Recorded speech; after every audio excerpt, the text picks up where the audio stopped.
8:34, continuamos en el Radio Análisis en este día jueves 5 de diciembre del año 2024, ajustando los volúmenes de nuestros audífonos como cada mañana y saludando a la editora general de nuestro departamento de prensa, Montserrat Rolano. ¿Cómo estás, Monse? Buenos días. Muy buenos días.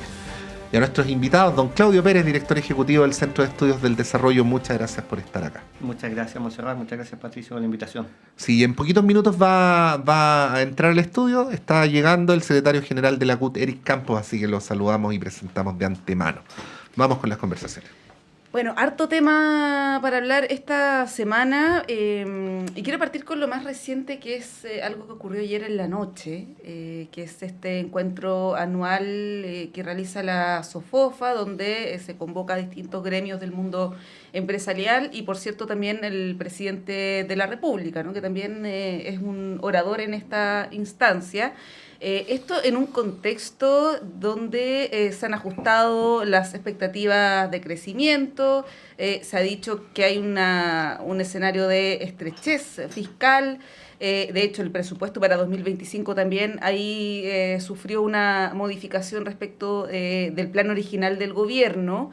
Y bueno, en ese contexto se espera que en los próximos días o semanas el ministro Marcel presente el proyecto de impuesto a la renta, que va a implicar una rebaja del impuesto empresarial de un 27 a un 25 y por otro lado algún ajuste que va a significar un impuesto a las rentas más altas, ¿no? O medias altas. Ahí eso está en discusión. Bueno, en ese contexto se produce este encuentro anual de la SOFOFA, donde desde ese gremio, desde esa entidad, plantearon que el impuesto a las empresas se debía bajar aún más, no un 25, sino a un 23.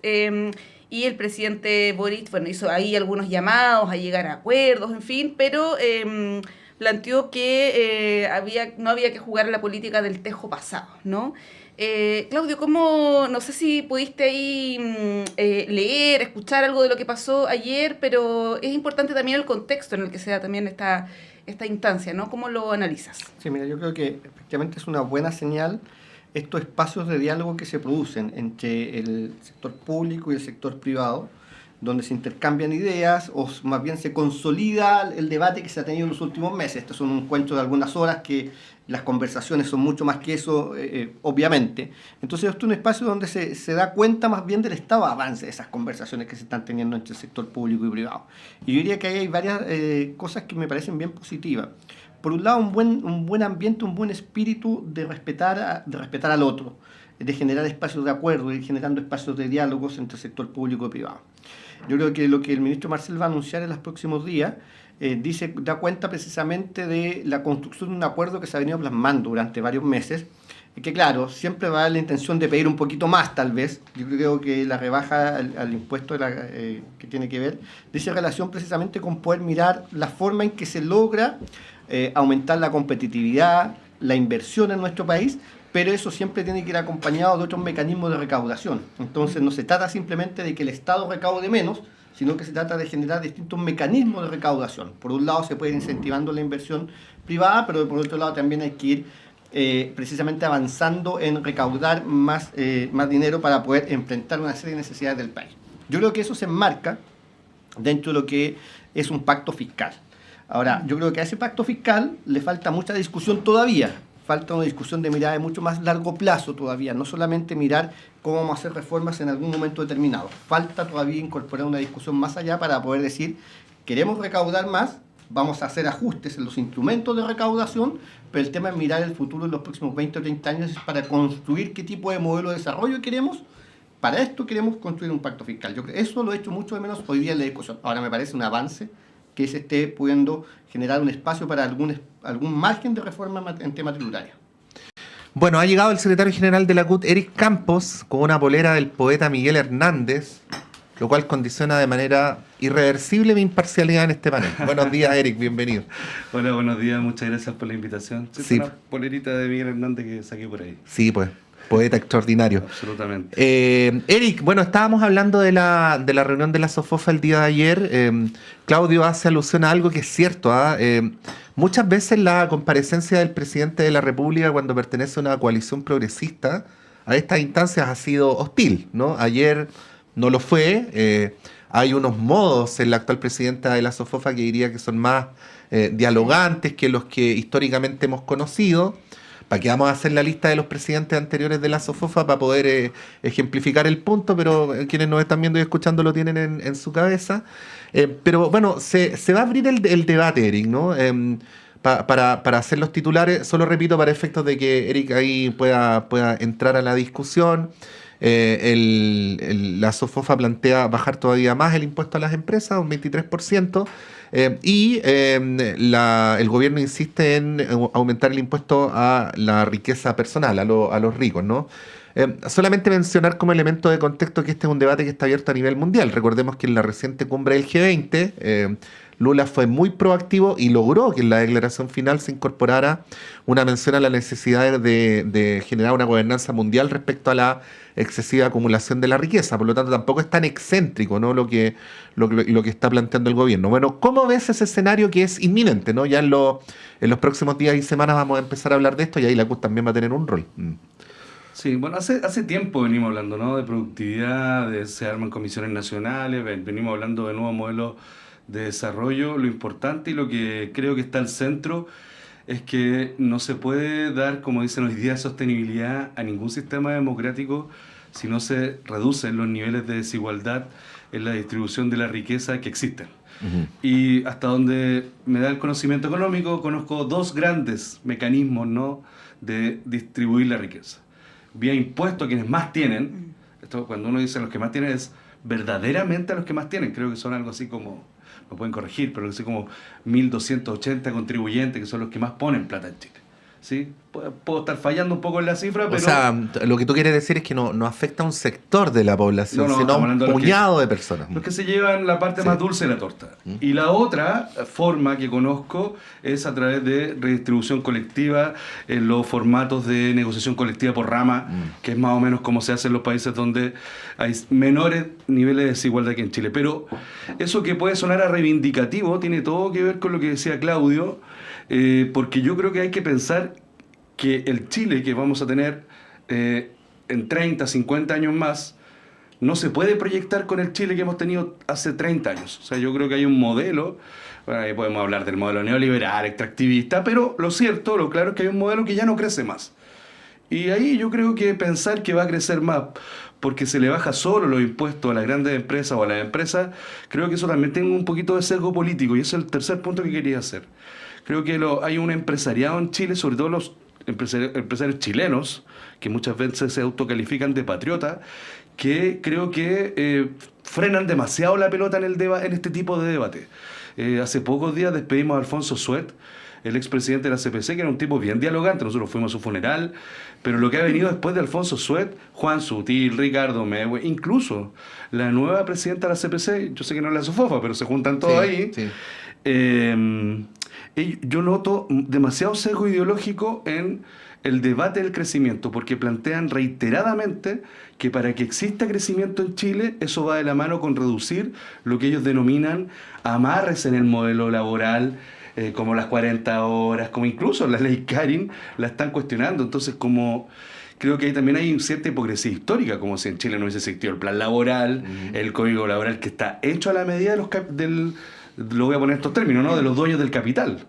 Entonces creo que este es un debate que tiene que, si lo vamos a situar solo en el debate de impuestos, es complejo, porque lo primero que vamos a decir desde acá es, bueno, cobremos el impuesto a los que más tienen y debatamos cuánto sube la productividad bajando impuestos a las empresas. Pero yo creo que ahí hay un debate que reducirlo a eso para hablar de nuevo modelo es complejo, porque se achica la cancha y no se abre. Ahí, Claudio, sobre ideologización en esta discusión, porque es cierto lo que plantea Eric en el sentido de que desde el mundo empresarial, por decirlo así, haciendo una generalización, se apunta mucho al tema del crecimiento económico, de la inversión, de la crisis del crecimiento, que es algo real, ¿no? Hace 15 años que el país no está creciendo como se esperaría. Y el tema de la inversión, esta especie también como de constante campaña del terror, de que, bueno, si es que no tomamos ciertas decisiones, se van a ir los inversionistas, que lo vemos constantemente, pero se habla poco de redistribución, ¿no? Por lo menos desde el mundo empresarial, y cuando se apunta a una reforma que modifica eso, siempre se plantea que, bueno, lo mismo, ¿no? Que se van a ir los inversionistas, que no vamos a crecer, en fin. ¿Cómo analizas tú ese escenario que es una constante? Es algo que vemos todos los años, sobre todo en gobiernos de, como decía Pato, de signo más progresista, de centro izquierda? Sí, yo creo que... De Lagos para adelante. Yo creo que da cuenta precisamente de la necesidad de diálogo y de encuentro de distintos sectores. Por ejemplo, mira, hace un par de días atrás se desarrolló un encuentro que a mí me pareció maravilloso en la estación Mapocho de la Universidad de Chile, la Universidad Católica, la iniciativa Tenemos que Hablar. A mí me pareció que iniciativas como esa hacen mucha falta hoy día en nuestro país, precisamente para discutir algo que yo no me canso de repetirlo, que es debatir y mirar un modelo de desarrollo sostenible, sustentable para nuestro país en los próximos 30, 40 años. Y eso implica varias cosas. Implica disminución de la desigualdad, por cierto, implica diálogo social, implica gobernanza en distintos aspectos, y eso es lo que nos va a permitir a nosotros tal vez disminuir lo que en algunos momentos se señala como sobreideologización. Porque como a mí me da la impresión que a veces estamos discutiendo en niveles muy distintos o solo en paralelo, sin ninguna intención de juntarnos a discutir. Entonces cada sector plantea cosas desde su propia trinchera. Y yo creo que eso es muy negativo hoy día para mirarlo. Pero lo que tiene que haber es una voluntad de discutir en el largo plazo. Cuando la discusión se hace en el corto plazo, a mí me parece que es obvio, no es lo más lógico, pero es obvio que la gente lo que tiende a hacer es atrincherarse. Si vamos a discutir el corto plazo, si vamos a discutir qué pasa hoy día, qué pasa mañana, veo rápidamente cuáles son mis costos, mis beneficios, mis intereses. Si nos vamos a reunir a mirar el largo plazo, es mucho más posible que nos pongamos de acuerdo y generemos estos espacios de acuerdo. Entonces, yo creo que la forma de disminuir lo que se ha denominado como esa sobreideologización, que yo creo que viene de todos los sectores, es precisamente tratar de mirar el largo plazo. Y para eso tienen que haber iniciativas que nos inviten a mirar el largo plazo. Por eso traigo a colación la iniciativa Tenemos que Hablar, que me parece que es una muy buena iniciativa que va en esa línea. Pero la dinámica electoral que se nos viene el próximo año dificulta eso, y yo lo he dicho muchas veces. Dificulta precisamente eso porque es una dinámica electoral. Todos están pensando en el resultado que vamos a tener después de las elecciones del próximo año. Pero yo creo que no hay que renunciar a ese esfuerzo de poder generar ese diálogo y ese acuerdo para mirar estas dimensiones que son súper importantes, que son las que yo he señalado: disminución de desigualdad, diálogo social, sustentabilidad, gobernanza. Son los ejes que debiesen estar en todas las discusiones que hagamos de ahora en adelante, sea en temas tributarios, sea en temas de seguridad, sea en temas medioambientales, en temas laborales. Todo eso, esas dimensiones tienen que ser parte de lo que estemos conversando hacia el futuro. El corto plazo no nos va a llegar a ningún lugar. Sistema político se podría agregar ahí también. Sistema político también, por cierto. Eric, hay un tema que no es estrictamente sindical, pero que siendo parte de este debate se los quería preguntar, que es este neologismo, el de la permisología, y que es un concepto que ha venido siendo instalado muy fuertemente por el Mercurio, por ejemplo, haciendo permanente alusión a que en Chile habría, lo digo de manera hipotética, ¿no?, trabas muy grandes en términos burocráticos, administrativos, a la aprobación de proyectos de inversión. Me parece que es un debate que hay que dar con calma y con atención, porque si hay burocracias, atrasos innecesarios, requisitos poco razonables que impidan que un proyecto se pueda materializar antes, habría que atenderlo. Pero esa es la mitad de la verdad. La otra mitad de la eventual verdad es que en Chile ha habido durante los últimos lustros un intento por generar algunos requisitos para que se desarrollen proyectos de inversión que sean compatibles con la sustentabilidad ambiental y que sean compatibles con otras actividades productivas, porque hay que recordar que Chile está geográficamente construido sobre cuencas. Entonces, por ejemplo, si tú haces un uso inadecuado de un río, en función de obtener mayores réditos para tu proyecto, estás perjudicando todas las actividades productivas arriba abajo, ¿no? Por poner un ejemplo, como bien lo cuenta. Entonces, digo esto porque hace 15 años atrás en Chile no se rechazaba ningún proyecto de inversión. Todo se aprobaba, ¿no? Entonces, ¿cómo se concilian las dos cosas y cómo es ese tema también? Porque fue uno de los que apareció ayer en la cena de la SOFOFA. O sea, yo creo que si vamos a entender, el punto es que entendemos por permisología, ¿no? Este neologismo que un poquito yo creo que también un eufemismo para saltarse la fila. Yo a veces creo que los empresarios lo que les molesta es el excesivo control. Si es que es excesivo, yo tengo serias dudas. Habría que preguntarle aquí al mundo del ecologismo, por ejemplo, si en Chile hay lo suficientemente controles cuando se aplican o se desarrollan proyectos de inversión, grandes proyectos de inversión, ¿no? Como los mineros o la intervención de carretera la intervención de territorio a partir de extensiones de tren, como lo que pasó y como lo que está pasando creo que en Calera Limache, con el tren que la extensión que hay que hacer o que se está proyectando, de donde se habría encontrado un cementerio de Aguita, ¿no? Entonces después viene toda la caricaturización por parte, sobre todo de la ultraderecha, ¿no? Que dice, bueno, ¿por qué vamos a evitar el progreso por un vestigio de Aguita? Y empieza todo este debate como si el problema fuera preservar el patrimonio. Y la verdad es que el problema es cuánto más o cuánto menos vamos a aceptar, controlar que estos nuevos proyectos de desarrollo industrial, en muchos casos, impactan en los territorios de manera negativa, ecológicamente hablando, en los ecosistemas. Me parece que ahí yo creo que hay una suerte de campaña permanente, sobre todo el Mercurio y de algunos sectores, de querer saltarse la fila en esos controles que además ha costado mucho generar, ¿no? Esto me recuerda mucho a Barrick, ¿no? Sí. Estos debates que se daban sobre y no había ningún tipo de control, solo la movilización ciudadana. Entonces da la impresión que todos estos mecanismos no solo de control, también todas estas exigencias sociales que se han incorporado en los informes de sostenibilidad. Ahora también cuando tú quieres hacer un proyecto de este tipo tienes que consultar a la ciudadanía. Me gustaría saber si cuando el empresario habla de permisología también habla de aquello, de saltarse también esa etapa de consulta a los territorios, de preguntarle a la gente cuál es el impacto que va a tener, por ejemplo, el paso del metro por su casa, o qué piensan las comunidades, sobre todo indígenas, cuando se les van a instalar mineras de litio en los salares. A mí me gustaría entender a qué se refieren con ponerle fin a eso. ¿Es ponerle fin a ese diálogo? ¿Es ponerle fin a los controles? ¿A qué se refieren? Porque si es burocracia, bueno, discutámoslo. Pero si es evitar los controles, eliminarlos, ahí evidentemente que no estoy de acuerdo. Claudio. Yo creo que esto lo podemos mirar en dos dimensiones. Uno, en lo que propiamente tal significa o demora la aprobación y gestión de proyectos importantes y relevantes. Lo que es cierto es que hay proyectos bien importantes a nivel territorial que demoran entre sus etapas de inicio y ejecución completa, terminan demorando 8 o 10 años y teniendo que pasar por 1000 autorizaciones. Y no estoy usando una cifra exagerada, sino que efectivamente tienen que pasar por eso. Eso hay que conversarlo. Eso no es adecuado para precisamente poder fomentar la inversión en nuestro país, es la excesiva demora que existe en eso. Ahora, Claudio, acerca un poquito más el micrófono para que te escuchemos mejor, porque estos son voy a mover esto un poco. Teléfonos bien dirigidos a la boca. ¿Cuál es uno de los posibles orígenes de esto? Es que efectivamente no hay una discusión sobre una gobernanza territorial. ¿Qué es lo que ocurre? Cada proyecto se discute en forma completamente individual. Cada proyecto se mira en sí mismo.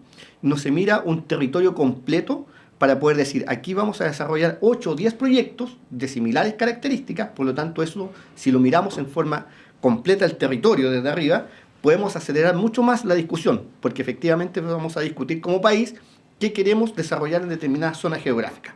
Para eso me parece que es importante que exista un modelo de gobernanza territorial que permita precisamente esa discusión. ¿Qué queremos en cada territorio? Y no me refiero porque, ¿cuál es el problema que hoy ya tenemos? Es que esto se discute con límites geográficos y la verdad es que el territorio es mucho más que una distribución administrativa de comunas. El agua, los caudales de agua no distinguen entre distribución administrativa de una comuna u otra, simplemente tienen un caudal establecido y así muchos ejemplos. Las personas, los animales no respetan límites administrativos, obviamente.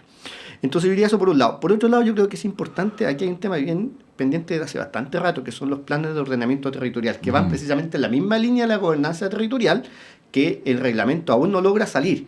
Y a mí me parece que esos instrumentos de planificación serían muy útiles precisamente para destrabar este tipo de cosas. Ahora, las inversiones que se realicen en los territorios, sin duda que tienen que ser sustentables, tienen que permitir el desarrollo armónico de las distintas actividades económicas y respeto a las personas, al hábitat, al territorio que existe. Todo eso hay que hacerlo, pero tenemos que llegar a encontrar un modelo que permita respetar todo lo que he señalado anteriormente, hacer inversión que sea sustentable en el tiempo para el territorio, para el país, pero que también sea más rápida en cuanto a la autorización y ejecución para poder darle dinamismo precisamente a los temas de inversión en nuestro país, donde se requiere mucho de esa inversión. Solo para cerrar el tema. Hay zonas geográficas en nuestro país donde hoy día los distintos proyectos están instalando plantas desalinizadoras y resulta que estamos viendo una planta al lado de otra.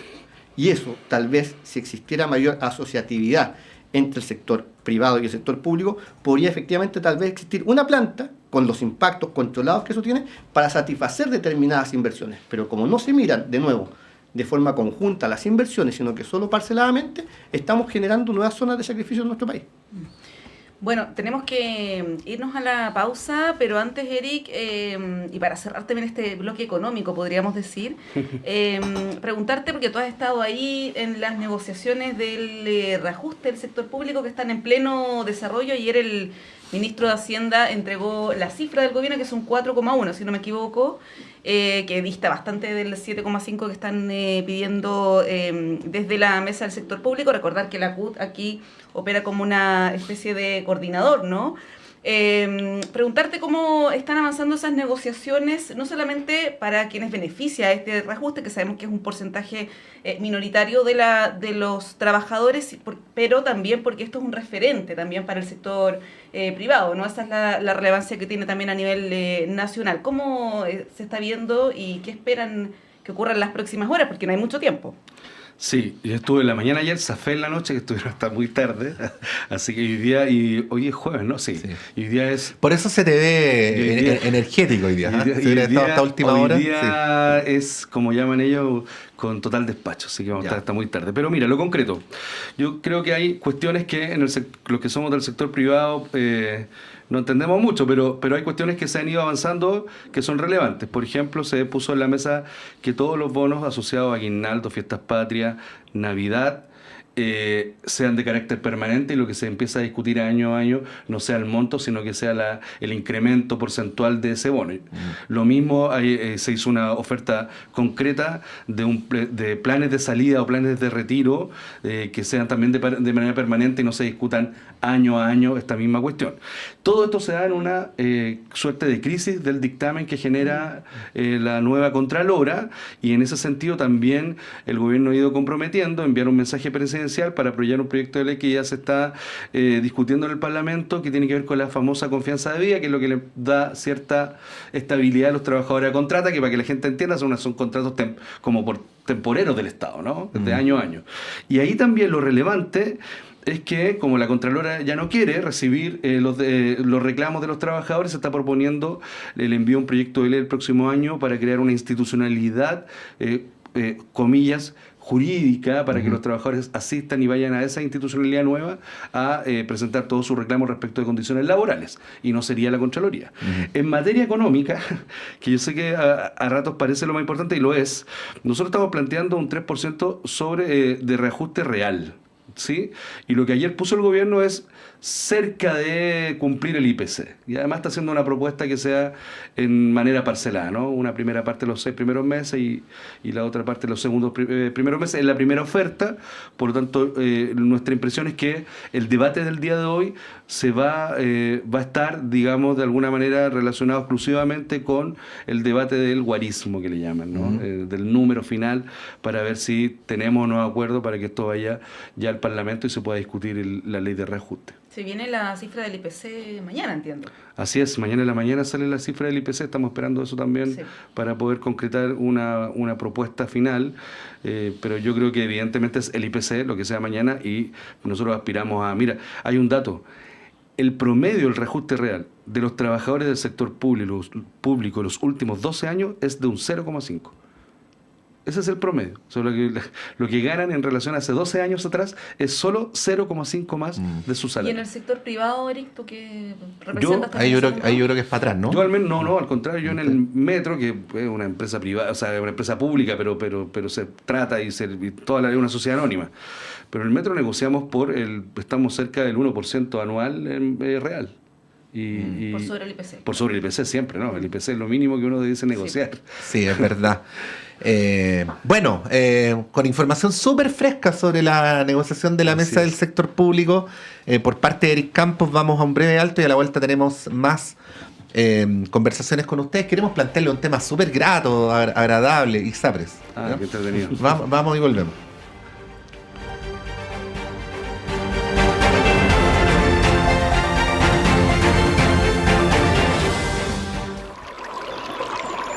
Aguas Trayén o Cascada en Mapudungún es la mejor agua purificada con tecnología de última generación. Para más información, visite su página web www.aguastrayen.com.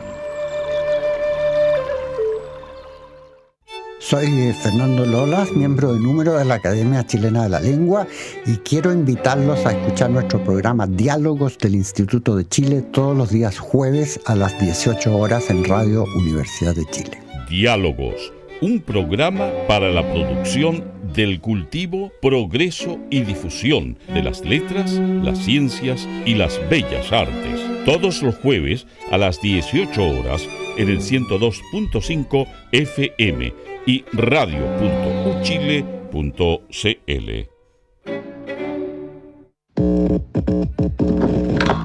Sala Máster de Radio Universidad de Chile presenta...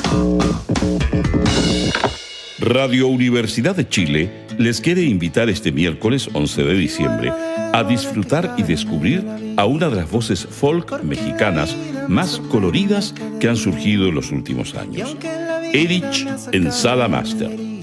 Por primera vez en este icónico escenario y en el marco de su gira que lo ha tenido recorriendo diferentes países y presentando su más reciente sencillo, titulado Igual no debo, este artista mexicano nos regalará una noche repleta de palabras que capturan la esencia de las relaciones humanas. Les dejamos invitados e invitadas a disfrutar y descubrir todos los sonidos y letras de Erich por primera vez en Sala Máster. Miguel Claro, 509, Providencia. Miércoles 11 de diciembre. Apertura de puertas, 19:30 horas. Entradas disponibles en portaltickets.cl. Y más información en www.salamaster.cl.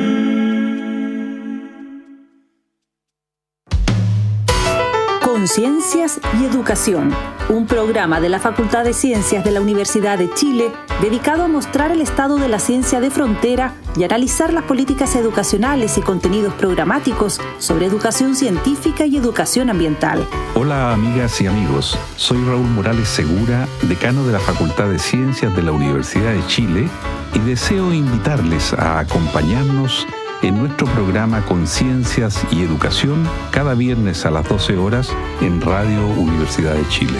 Conciencias y Educación, un programa para una ciudadanía más demandada en los avances científicos, tecnológicos y ambientales, en el 102.5 FM y radio.uchile.cl.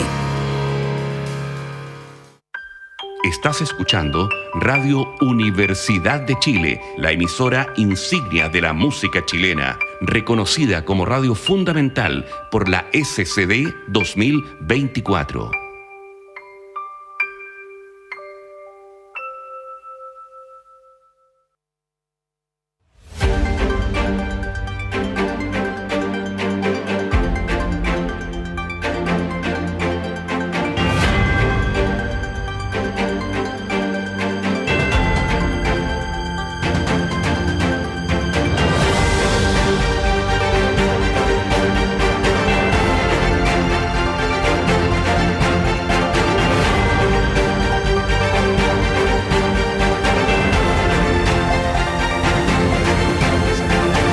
Son las 9:05 de la mañana. Don Eric Campos, ¿por qué tira talla justo cuando voy a salir al aire? Que afecta mi desempeño, ¿no? Como moderador de este espacio, como co-moderador de este espacio. Estaba viendo las noticias del metro, como soy incumbente, no me dejo de... Sí. Me pasa que estamos viendo ahí por unas imágenes del comercio ambulante dentro de los carros que llega cada vez a niveles más inimaginables. Así es. Pero bueno, estamos con Eric Campos, estamos con Claudio Pérez y estamos con Montserrat Rolano, y les queríamos llevar al tema de las ISAPRES.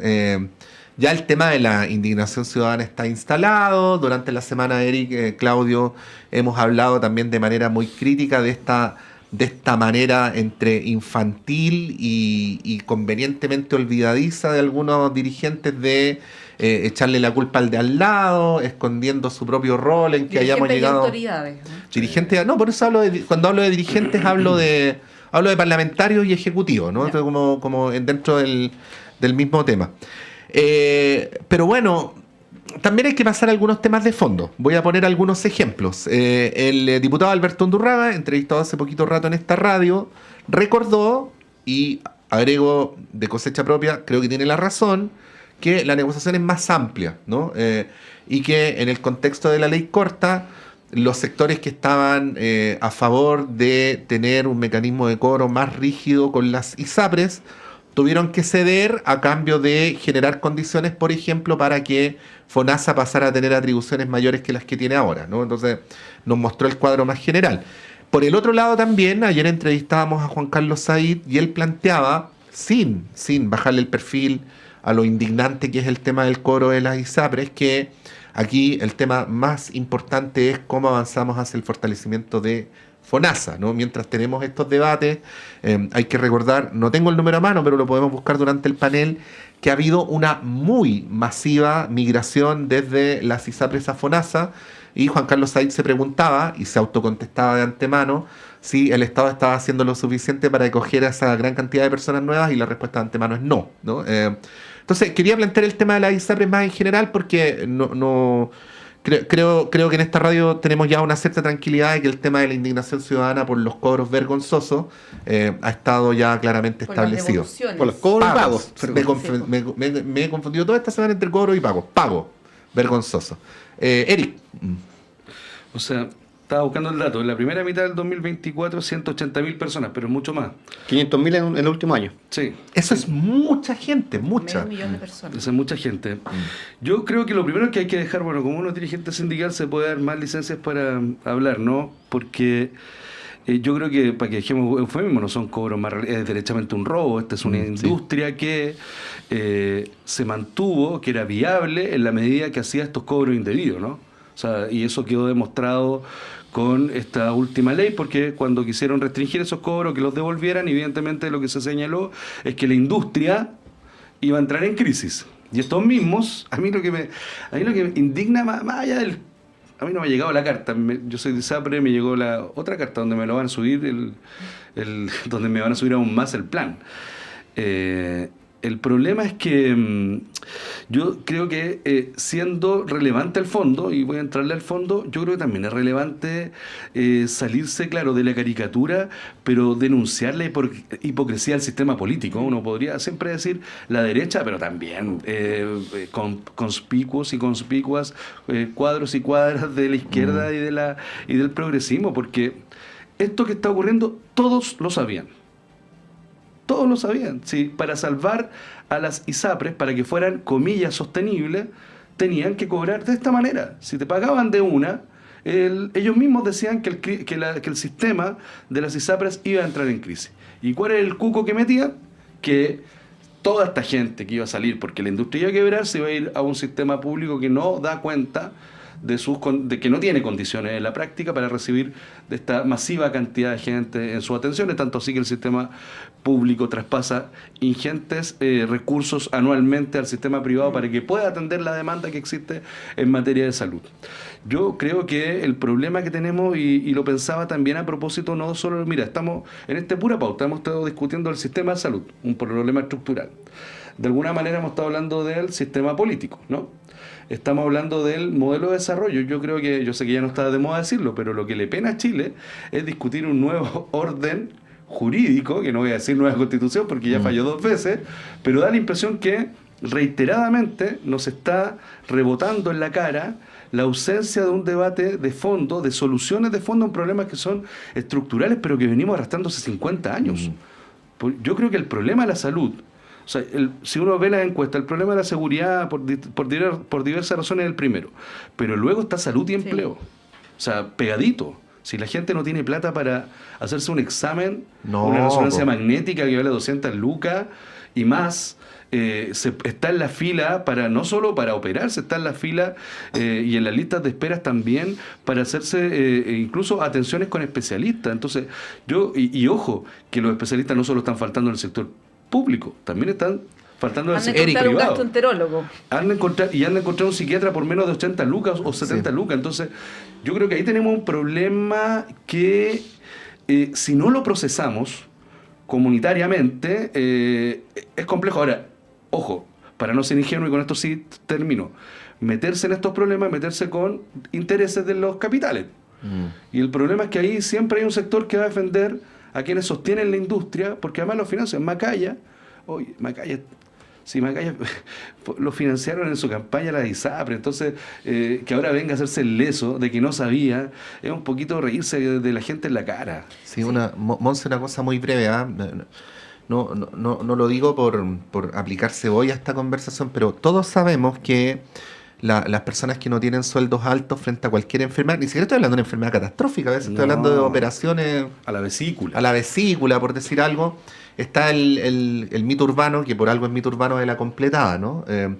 Pero hay casos de personas que no tienen sueldos bajos, no sé, 2 millones, que uno las ve, no sé, rifando electrodomésticos para poder pagar una operación. Entonces, este es un drama real y no hemos acostumbrado a esto. Nos hemos acostumbrado a esto y no es aceptable.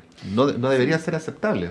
Sí, yo concuerdo ahí con lo que plantea Eric. Este es probablemente el tema más importante en estos tiempos, incluso más que otros tan profusamente cubiertos por los medios de comunicación. Claudio, pero aquí volviendo al tema de las ISAPRES en lo específico, ayer la ministra de Salud y también el superintendente en una exposición que hicieron en la tarde en el Congreso defendieron la ley, ¿no? La ley corta, que han sido los únicos que la han defendido. Plantearon el contexto en el cual se dio esta discusión, por qué eran esos los contenidos, el plazo, en fin, que inicialmente era de 10 años y se modificó luego. Pero ahí uno se pregunta, primero, ¿había otra alternativa que esta ley corta? Porque en el discurso del gobierno pareciera que no había otra alternativa, que era eso o la quiebra del sistema, ¿no? Y eso se construyó también comunicacionalmente, vimos varias advertencias respecto de que va a morir gente, miles de personas, en fin. Y ahí uno se pregunta, que algunas ISAPRES quebraran, primero, ¿era real esa advertencia? Y si fuera así, era tan...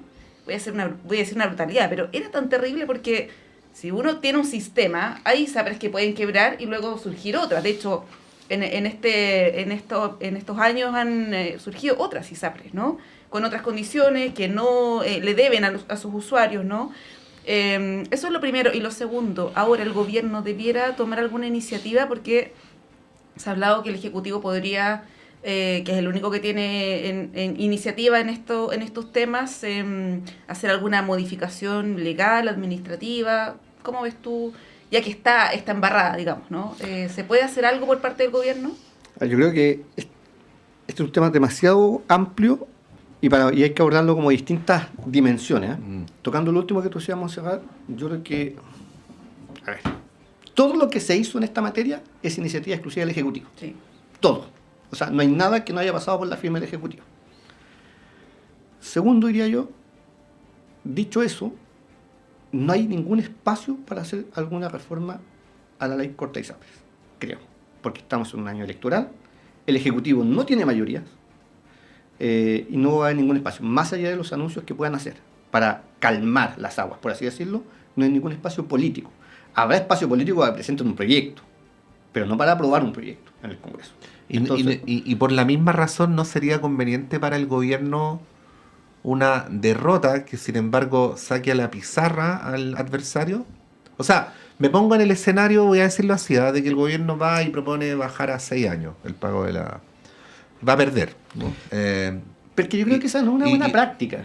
¿Sabes por qué? Porque pero en año electoral quiero decir que es un incentivo. Sí, un incentivo de corto plazo y que yo no creo que sea una buena práctica. ¿Sabes por qué? Porque yo creo que la labor, esto es como el parlamentario que llega a fin de su periodo y dice, mire, yo presenté 150 proyectos de ley. ¿Y cuántos de esos se aprobaron? Ninguno. Pero es que no es problema mío, yo presenté buenos proyectos. No, yo creo que la labor del buen político es construir acuerdos y construir soluciones. No es tirar papelitos como lo hacen, yo conozco...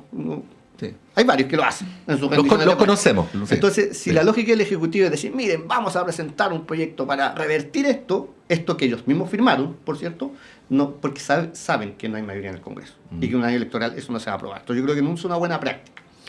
Lo otro es que yo diría que esto fue un chantaje, para decirlo en estos términos, por parte de las ISAPRES al Ejecutivo y al Parlamento. No fue más, yo lo digo en todas sus palabras, fue un chantaje. Porque el sistema se construyó y tuvo sustentabilidad en base al incumplimiento de la ley, por años. Que la Corte Suprema, por años, tuvo que dictar sentencias diciendo y haciendo llamados de una u otra forma a que el sistema político resolviera este problema. Hasta que llegó un punto donde ya era insostenible.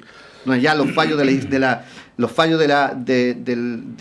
Corte Suprema tenían que... No sé qué faltaba para que dijeran que se pusieran de acuerdo. Y frente a eso se construyó un modelo, y yo no conozco otro modelo, otro momento en realidad, donde a un sector que incumple la ley durante años, se le hace una ley para que los propios afectados se autopaguen lo que les cobraron mal. No, y más. Y más. Porque cobran... no. Además, sí, cuando se construyó esto, se dijo que esto era para que pudieran pagarle a las personas. Lo que ocurre es que el alza es permanente, no es temporal. Porque lo lógico habría sido, de hecho lo malo de todo el sistema es que digamos, ok, hagamos todo esto por 5 años para que resuelvan su problema. No, nada de eso pasó. Todas las alzas son permanentes. Y el pago en esto. Ahora, a mí me parece que es una falta de criterio por parte de las ISAPRES cuando aplican esta ley, terminar ofreciéndole a las personas pagos de 1.000 pesos mensuales por 13 años. Eso no es más que una falta de criterio. Ahora, yo creo que hacen uso de eso porque lograron entender algo que yo no comparto en lo absoluto, que es que el sistema político, y lo voy a decir con todas sus letras, tiene una indolencia respecto al tema de la salud. Me explico. Por ejemplo, yo creo que es un escándalo que en Chile mueran 38.000 personas en lista de espera. Eso es un escándalo, debiese ser un escándalo del sistema político. Yo que creo profundamente en la dignidad humana, en la dignidad de la persona humana, para mí es un escándalo. O sea, de verdad. Y el sistema político, lamentablemente, se ha vuelto indolente frente a eso, porque no es que este año murió 38.000, el año anterior también murió mucha gente en lista de espera y el año anterior también murió mucha gente en lista de espera. Y tenemos un sistema público de salud, porque entiendo que el acuerdo también para destrabar el tema de la ley corta también incluía presentar un proyecto de fortalecimiento de la salud pública, proyecto que por cierto no se ha presentado. Entonces, a eso me refiero, que esto es de un nivel de gravedad que no es solamente las ISAPRES, que hoy día atienden a 2,5 millones de usuarios, el sistema público atiende a más de 16 millones de personas. Entonces, el eje de toda la discusión es mal puesto, porque nos dedicamos mucho tiempo a salvar un negocio que además está construido con incentivos muy perversos. Todos sabemos que cuando lleguemos a determinada edad, probablemente a los 60 o los 70, el costo del ISAPRE es tan alto que probablemente nos vamos a tener que ir al sistema público. En nuestros años, que tenemos mejor salud y que usamos poco el sistema de salud, les pagamos a la ISAPRE. En los años que nos vamos a enfermar más, nos tenemos que ir al sistema público. Y no es poca las personas que les pasa eso. Ahora, tú también lo señalabas, Montserrat, el sistema pareciera ser que es sostenible, porque apareció una nueva ISAPRE, esencial, hace un par de años, 2 años. La red de salud de la Universidad Católica anunció que va a crear una ISAPRE. Entonces, el sistema parece que es rentable en la lógica económica. Entonces, lo que se ha hecho en esta materia a mí me parece que es de verdad no abordar en el largo plazo por parte de nuestra élite política un problema tan complejo como es la salud de las personas. Y yo cierro diciendo que a mí me parece que la discusión principal debiese estar en el fortalecimiento de la salud pública, el fortalecimiento de FONASA. Vamos a ver qué pasa con esta modalidad nueva que se creó para crear un seguro, una especie de seguro complementario de FONASA. Ahora, ese modelo es la misma lógica, porque supone que los privados adhieran a ese tipo de modalidad. Si los privados no adhieren, eso no va a funcionar en los próximos meses. Claro. Y eso está por verse... Los prestadores. Los prestadores, eso está por verse de aquí a marzo. Si eso no ocurre, no va a funcionar ese modelo. Y no sé qué va a pasar con eso. Yo espero que veamos qué va a ocurrir. Pero cierro solamente de nuevo con lo urgente que es fortalecer la salud pública en Chile. La salud primaria, la salud hospitalaria, que es la salud donde llega la gente más necesitada y más vulnerable. Lo dramático que es estar horas y horas en una sala de espera, o ser operado y no tener una cama en el postoperatorio, es un drama que a nuestro sistema político lo debiera escandalizar. Y lamentablemente no ocurre. Sí, claro, lo que pasa es que ahí tú, Claudio, dice, hablamos de las ISAPRES, ¿no? Pero en rigor, algunas ISAPRES son grupos económicos, ¿no? No son la ISAPRE, sino que hay una integración vertical y además están vinculados con, tú hablabas la otra vez, lo detallabas bien, ¿no? El ámbito de la construcción, medios de comunicación. Con salud le pertenece a la Cámara Chilena de la Construcción. No, eso es un aparato no es estatal. La ISAPRE con salud no es el giro principal del grupo. Luego hay otra ISAPRE que no la tengo a mano que pertenece al grupo Betia, que es el dueño de Mega, del Club Hípico, de Falabella. El CISAPRE no es el giro principal del grupo económico. Para agregar una cosa, sí. Lo que están diciendo. La integración vertical en Chile es ilegal. Está prohibida. Pero existe. No, está prohibida. Lo que pasa es que hicieron un modelo de tal forma para burlarlo. Y de nuevo, quienes debiesen estar fiscalizando esto no lo hacen, porque la integración vertical está prohibida por ley, pero existe. Pero nadie le pone el cascabel, nadie se hace cargo de eso, porque es demasiado complejo, pero hay que abordarlo. La pregunta de cuán permeable es el Congreso a esos intereses también es válida. Solo un detalle, las ISAPRES informan cada cierto tiempo que el costo de las prestaciones subieron y por eso tienen que subir los planes. Resulta que el prestador de dichas prestaciones pertenece al mismo grupo económico de las ISAPRES. Entonces pierden por un lado y ganan por el otro. Claro. Hablemos en serio. Y ese debate no se ha hecho. Sí, yo creo que el modelo privado, como está pensado, está agotado, porque es un modelo que está basado solo en el lucro. Yo creo que hay que discutir o avanzar en un seguro único, universal, que se viene discutiendo hace muchos años. Habrá que discutir si prestadores privados pueden participar como prestadores en ese sistema, pero tiene que ser un sistema único, que no esté basado en el lucro, que no sea una industria de hacer plata, sino que sea una industria de sanar gente, que sea solidario, que sea equitativo. Yo creo que hay que, sobre todo en el sector, más allá del rol de FONASA, porque si FONASA va a ser un ISAPRE estatal, no nos sirve. O sea, si solo va a jugar un rol en un mismo modelo de gestión, de comprensión de la salud, no nos sirve. Yo creo que también hay que pensar en ampliar mucho más la atención primaria. Yo creo que eso es fundamental. O sea, hay que poner centros médicos. Bueno, esto no es que funcione en Cuba, funciona en Europa, sí. En todos los barrios. Un enfoque preventivo.